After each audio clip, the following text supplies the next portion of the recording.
Ríkisstjórnin hefur kynnt húsaleigustuðning við Grindvíkinga og áform íbúðakaup til að hýsa þá sem vantar skjól. Íþróttahúsið í Grindavík ekki mikið skemmt að innan þrátt fyrir að standa á mesta hamfarasvæði bæjarins. Óvænt viljayfirlýsing yfirtöku á Marel hleypti af stað líflegum degi í Kauphöll Íslands. Verði af yfirtökunni verður með stærstu viðskipti Íslandssögunnar að ræða. 24 ísraelskir gíslar og 40 palestínskir fangar voru látnir lausir á fyrsta vopnahléðsdegi af 4 á Gaza. Vopnahléð virðist hafa verið virt á báða bóga. Hámarkskvóti útgerða á markaði verður aukinn í drögum að nýjum lögum stjórn fiskveiða. Skýrar verður kveðið á hverjir eru tengdir aðilar.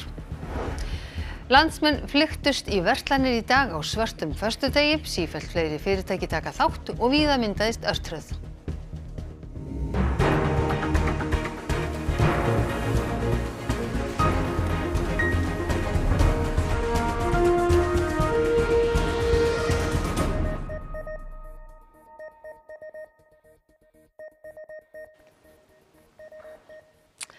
Komið þið sæl. Listaverkum var bjargað í Grindavík í dag og sviðsstjóri hjá bænum segir íbúa bíða þess að geta afturnotað íþróttahús sitt og keppt á heimavelli. Hópur ráðherra heimsótti bæinn í dag og sá ummerkin sem hamfarirnar hafa skilið eftir sig með eigin augum. Fyrir utan íbúa að sækja eigur og huga að heimilum sínum voru viðbragðsaðilar í Grindavík í dag að vanda. Þar var líka starfshópur sem menningamálaráðherra skipaði til að bjarga menningarverðmætum úr bænum. Í dag vann hópurinn hörðum höndum að því að koma listaverkum í öruggt skjól. Sérstök áhersla lögð á stofnanir og heimahús þar sem engin hiti núna. Svo það er þannig sem við erum að hugsa í dag að fara inn á staði sem eru með mikilvæg menningarverðmæti og bjarga verkum sem eru þá í þessum húsum sem mun ekki verða hægt eða erfitt að setja hita á aftur. Starfsfólk Þjóðminjasafnsins bjargaði líka munum með sögulegt gildi úr Kvikunni menningarhúsi.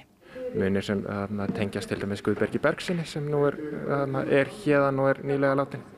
Jarðhræringarnar hafa skilið eftir sig miklar skemmdir í kringum íþróttamiðstöð Grindvíkinga. Þar við hliðina er til dæmis stærsta sprungan í Grindavík.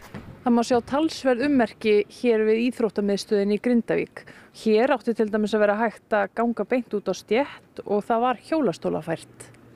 Þrátt fyrir þær heljarinnar skemmdir sem stærstu skjálftarnir skildu þarna eftir sig stóri og nýjasti salurinn í íþróttahúsi Grindavíkur ekki sjáanlega skemmdur, þrátt fyrir að standa ofan á sprungu. Þegar salurinn byggður þá hann sérstaklega styrktur. Mannvirkið byggt með það í huga, það byggt ofan á sprungu og það virðist bara, verkfræðihönnunin virðist vera að skila sér. Við lítum á okkur sem íþróttabæ og þess vegna er þetta svona sárt að horfa upp á íþróttamannvirkin standa hérna, ekki í notkun.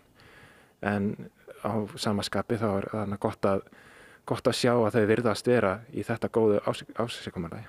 Það er vonandi hægt að ljúka keppnistímabilinu þar sem það hófst hér í Grindavík. 5 ráðherrar ríkisstjórnarinnar heimsóttu Grindavík í dag og sáu skemmdirnar í bænum í fyrsta sinn með eigin augum.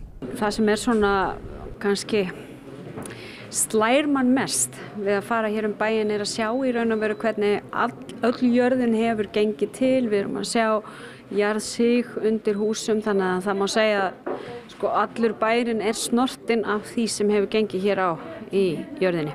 Það er ekki að ósekja og það er talað að það skiptir máli að hafa fótfestu í lífinu og hafa fast land undir fótum því hér hefur því landi svona í bókstaflegum skilningi verið svipt undan fótunum á fólki. Íbúar í Grindavík fá styrk frá ríkinu vegna leigu. Stefnt er að því að kaupa alltaf 210 íbúðir til að hýsa þá sem vantar húsnæði. Bæjarstjórinn fagnar þessu framtaki. Ríkisstjórnin boðaði til fréttamannafundar í morgun í framhaldi af ríkisstjórnarfundi þar sem næstu aðgerðir í húsnæðismálum Grindvíkinga voru kynntar. Aðgerðirnar eru annars vegar fjárhagslegu stuðningur og hins vegar útvögun húsnæðis. Fjárhagslegi stuðningurinn til 3 mánaða til að byrja með vegna leigu sem íbúarnir þurfa að greiða fyrir húsnæði sem þeir hafa flutt í utan bæjarins. Styrkunum fer til fjölda heimilisfólks gegn framvísun skráðs leigusamnings en gert ráð fyrir að þetta kosti ríkissjóð alltaf 240 milljónir króna á mánuði. 3700 manns voru með lögheimili í Grindavík fyrir hamfarirnar og miðað við umsóknir vantar 700 manns eða 200 fjölskyldur húsnæði fyrir áramót. Því stendur til að kaupa íbúðir fyrir þetta fólk. Bríett leigufélagi, sem í eigu ríkisins, hefur verið falið að kaupa alltaf 150 íbúðir á Suðurnesjum og höfuðborgarsvæðinu. Leita verður hagstæðustu tilboða og kaupin fjármögnuð af húsnæðissjóði. Bjarg íbúðafélag kannar kaupa á 60 íbúðum vegna tekjulægri heimila. Þessu til viðbótar starfshópur að kanna fýsileika á tilbúnum, hagstæðum og færanlegum húsnæðiseiningum sem fengist gætu með skömmum fyrirvara. Við verðum bara að horfa til næstu mánaða núna og nýta þau tæki sem við eigum í okkar verkfærakistu til þess að tryggja Grindvíkingum skjól og afkomu. Varðandi möguleg kaup á íbúðum að þá hefur það hefur bein áhrif á ríkissjóð hvað varðar svona bara lánsheimildir sem að þá þarf að gera ráð fyrir. En þar erum við að nýta þá félög sem við eigum og þar ákveðið fjármagn inni og svoleiðis, þannig að sá kostnaður liggur ekki að öllu leyti fyrir. Náið öllum þessum íbúðum til ykkar? Já, við höfum verið bara í ágætis samtölum núna síðustu dagana. Okkar fólk hjá HMS og Bríett að skoða það, þannig að við teljum að það sé hægt að nálgast 80 til 100 íbúðeiningar bara núna á næstu vikum og annað eins á vikunum þar eftir þar að segja að þetta geti tekist fyrir jól. Þannig að þessi úrræði koma verulega góðum notum sem og náttúrulega að fólk fái svona frekari stuðning við húsnæðiskostnaðinn, það að segja stuðning við það að borga húsaleigu og þurfi ekki að standa kannski uppi bæði með húsalegu greiðslur og afborganir af lánum og svo framvegis. Þannig að hvort tveggja þetta mjög jákvætt skref og þakkarvert. Vopnahlé á Gaza virðist hafa haldið í dag á fyrsta degi 4 daga vopnahlés. Fyrstu gíslarnir voru frelsaðir úr haldi Hamaslega síðdegis og palestínskir fangar voru látnir lausir úr ísraelskum fangelsum á Vesturbakkanum. Eftir nær viðstöðulaus átök í 7 vikur færðist líf Gazabúa í ögn eðlilegra horf klukkan 7 í morgun þegar vopnahlé tók gildi. Mun fleiri fóru götur Gaza í dag en verið hefur og fólk ferðaðist jafnvel aftur til norðurhlutans sem Ísraelsher hefur skipað fólki að flýja. Hluti vopnahlés samkomulagsins kvað á frelsun ísraelskra gísla í haldi Hamas á Gaza og palestínskra fanga í ísraelskum fangelsum á Vesturbakkanum. Í dag voru fyrstu gíslarnir látnir lausir, 13 Ísraelar, Tælendingar og 1 Filippseyingur. Ísraelsk yfirvöld segja gísla Hamas hafa virst við ágæta heilsu. Alls verða 50 gíslar látnir lausir úr haldi Hamas á 4 vopnahlésdögum. Fólk kom saman á Gíslatorgi í Tel Aviv í Ísrael í dag, þar sem meðal annars var tákgrænt búið að leggja á borð fyrir gíslana 240. כל אמא ואבא בעולם יכולים להבין שאין דבר יותר חשוב מלהחזיר את הילדים הביתה. מלהחזיר את האימהות, מלהחזיר את הסבא והסבתא וגם את הנערים והנערות. Auk gísla og fangaskipta kvað vopnahléssamningur á sendingu hjálpargagna til Gaza. Vöruflutningabílar komu frá Egyptalandi í suðri með vatn og mat og frá Sádi-Arabíu komu fleiri vistir og sömuleiðis sjúkrabílar. Frá stórfelldri árás Hamas á Ísrael 7. október, þar sem 1200 voru drepnir og 240 gíslar teknir, hafa fleiri en 15.000 verið drepnir á Gaza, þar af á 700.000 börn. Heilbrigðisráðuneyti Hamas sagt ekki gera greinamun á mannfalli meðal almennra borgara og hermanna. En þó dagurinn væri ögn eðlilegri fyrir Gazabúa var ómögulegt fyrir flesta að hugsa annað en hörmungarnar sem á undan hafa gengið. Í Khan Yunis í suðurhluta svæðisins var tekin fjöldagröf fyrir 100 manns. Alls ekki svo fyrsta og líklega ekki svo síðasta. Aukin hámarks aflahlutdeild, nákvæmari skilgreining á tengdum aðilum og afnám við að telja veiðigjald sem rekstrarkostnað meðal nýmæla í frumvarpsdrögum matvælaráðherra stjórn fiskveiða. Frumvarpsdrög matvælaráðherra til laga sjávarútveg komið í samráðsgátt stjórnvalda. Þar segir að lagt sé til að sett verði ein heildarlög sjávarútveg þar sem önnur lög greinina verið sameinuð. Markmiðið með því að tryggja betri yfirsýn þær reglur sem gilda nýtingu og stjórnun nytjastofna.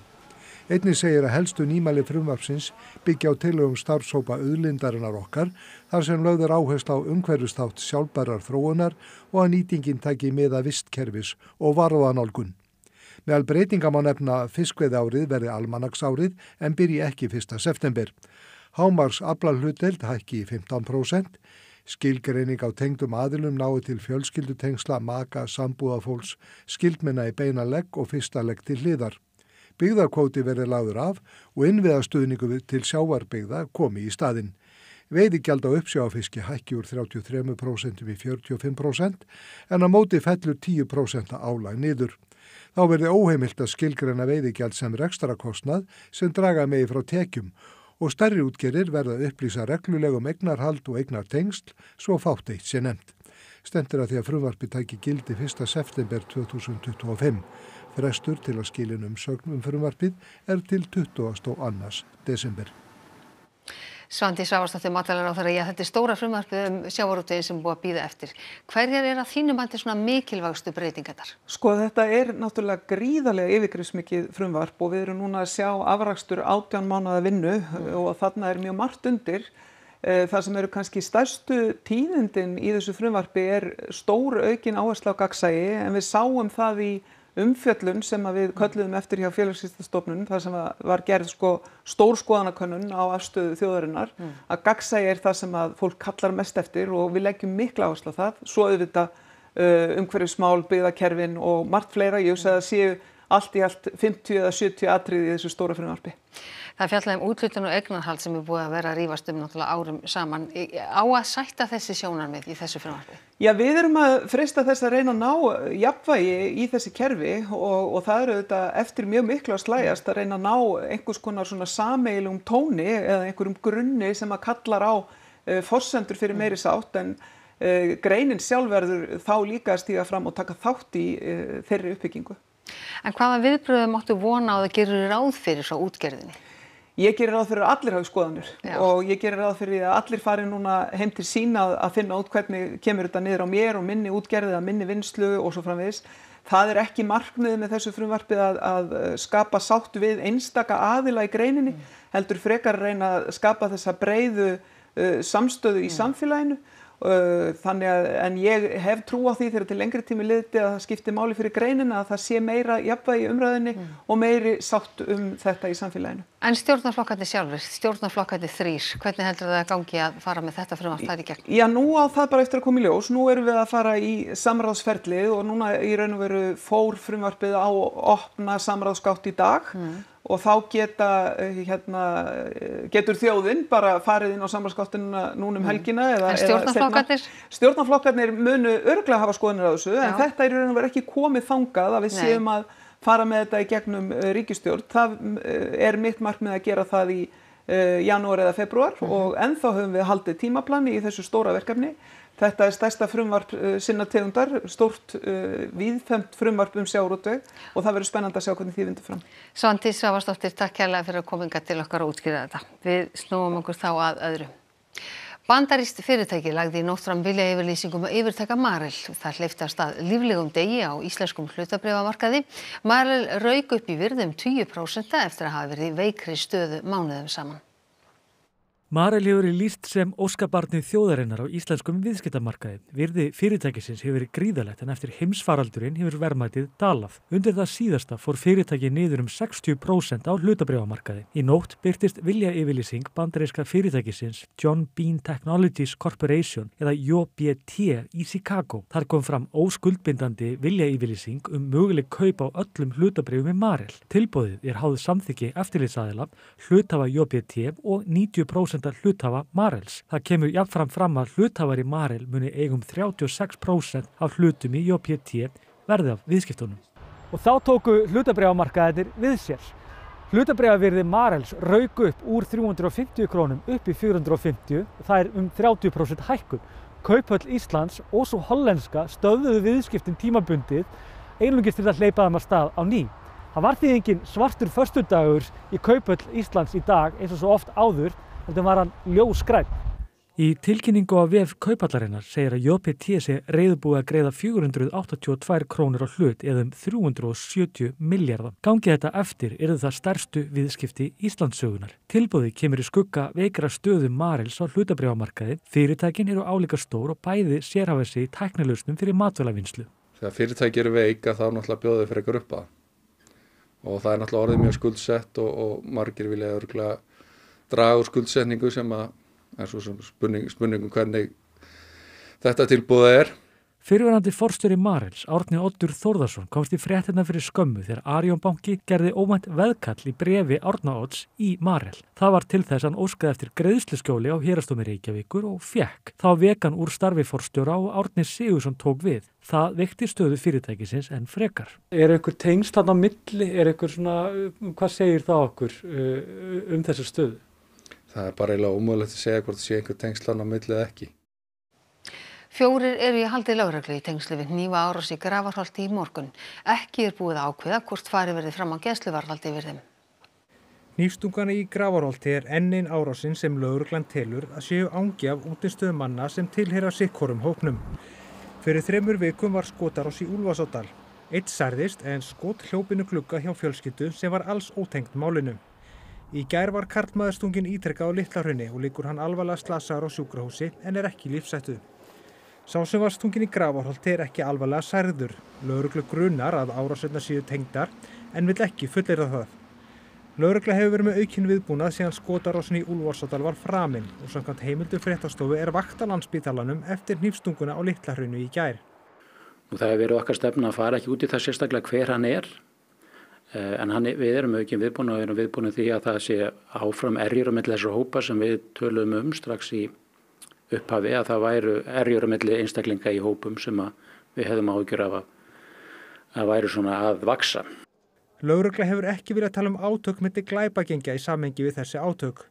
Heldur séu þetta einstaklingar innan hópa sem eiga í persónulegum erjum. Grímur telur að almenningi stafi ekki beinhætta af átökunum. Á þessu höfum við áhyggjur að það sé einhvern veginn vaxandi erjur á milli einstaklinga sem að geti leitt til þess að saklausir borgarar muni bíða tjón af, en varandi öryggi í borginu þá viljum við halda því fram að það sé í lagi og gott. Lögreglumenn meiddust í miklum óeirðum í miðborg Dublin á Írlandi í gærkvöld. Tugir voru handteknir. Kveikjan að óeirðunum var hrottafengin hnífaárás og lóð grunnskóla í borginni. 3 börn, 5 og 6 ára særðust í tilhæfulausri árásinni, þar af 1 stúlka alvarlega. Hún liggur þungt haldin á sjúkrahúsi, rétt eins og kennari þeirra, kona á fertugsaldri. Árásarmaðurinn var írskur karlmaður á 50-saldri. Nærstöddum tókst að yfirbuga hann og særðist hann alvarlega í áflóðunum. Fjölmennt lið lögreglu þustu á vettvang. Engan óræði þó fyrir því sem við tæki kvöldið.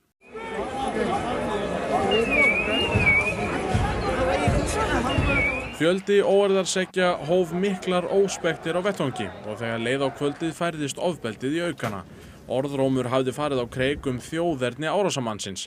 Hvatamennirnir, sem flestir voru ungir karlmenn, fóru ránshendi 13 nálægar verslanir og kveiktu í strætisvögnum og lögreglubílum. I live up in North Great Georgia Street, so last night all we could hear was the explosions, the cars, the fireworks, everything. It was just scary. Really scary. Viðbrögð lögreglu og yfirvalda voru þau sömu, eindregin fordæming. Lögreglustjóri Dublin sagði óeirðarseggina vera öfga hægri brjálæðinga. Dómsmálaráðherra segir einhverja þeirra geta átt yfir höfði sér 12 ára dóm. Yesterday's events were just terrible, between the awful attack which happened at 1:30 in the afternoon and then the subsequent disorder, riot and looting in the city, in our city centre. It's just disgraceful scenes from start to finish. These criminals did not do what they did because they love Ireland. They did not do what they did because they wanted to protect Irish people. They did not do it out of any sense of patriotism, however warped. They did so because they're filled with hate. They love violence, they love chaos, and they love causing pain to others. Alls voru 34 handteknir í gærkvöldi. Á meðan þeir voru leiddir fyrir dómara í morgun, tóku borgarstarfsmenn til hendinni. Þeirra beið ærið verkefni. We've been out since 3 a.m. this morning, boarding up the windows. This here seems to be the worst hit. You know, it's carnage, absolute carnage. Ein stærsta verslunarhelgi ársins hófst í dag og eru langar vaktir framundan hjá kaupmönnum. Fólki jólagjafahugleiðingum á Akureyri var misánægt með tilboðsdagana. Svartur föstudagur er alltaf að verða stærri og stærri í verslunum hér á landi en hann teygir sig reyndar yfir miklu meira en bara föstudag. Og þessa dagana rignir yfir landsmenn loforðum reyfarakaup fyrir jólin. Og íbúar höfuðborgarsvæðisins létu það sannarlega ekki framhjá sér fara og fjölmenntu í verslanir í dag.